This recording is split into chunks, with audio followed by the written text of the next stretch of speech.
జయవాసి జయవాసి. నేను మీ వాసి మళ్ళీ అవినిగడ్డలో జరిగిన ఒక మంచి కార్యక్రమం వీడియోతో అయితే మీ ముందుకు వచ్చేసానండి. అవినిగడ్డ వాసి అమ్మవారి గుడి శంకుస్థాపన చేసి అప్పుడే సంవత్సరం అయిపోయిందండి. అలాగే మన తండ్రి దివస్ వచ్చినాయి కదా, ఆ రెండింటిని పురస్కరించుకొని అవినిగడ్డ ఆర్యవయసు పిల్లల్లో మంచి మార్కులు వచ్చిన పిల్లలందరికీ, అలాగే వాళ్ళ తల్లిదండ్రులకి శ్రీ వాసవి కన్నికా పరమేశ్వరి ఆర్యవైశ్య సంక్షేమ సంఘం వారు పిలిచి బహుమతులు ఇచ్చి, అలాగే క్యాష్ ప్రైజెస్ ఇచ్చి పిల్లలందరినీ ఆశీర్వదించారండి.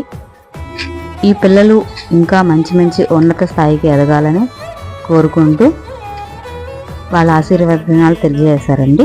అలాగే శ్రీ వాసవి కన్నికా పరమేశ్వరి అమ్మవారి ఆశీర్వాదం పిల్లలందరికీ ఉండాలని కోరుకుంటూ, ఈ వీడియో కనుక మీకు నచ్చినట్టయితే నా వీడియోని ఫాలో చేసి ఒక లైక్ చేయండి. అలాగే శ్రీ వాసవి కన్నికా పరమేశ్వరి ఆర్యవైశ్య సంక్షేమ సంఘం ఇట్లాంటి కార్యక్రమాలు ఇంకా మరెన్నో చేయాలని కోరుకుంటున్నానండి. జయ వాసవి అండి. ఈ కమిటీ మెంబర్లు అందరికీ నా కృతజ్ఞతలండి. ఇంత మంచి కార్యక్రమాలను నేను ఒక భాగం అందుకు చాలా సంతోషంగా ఉంది.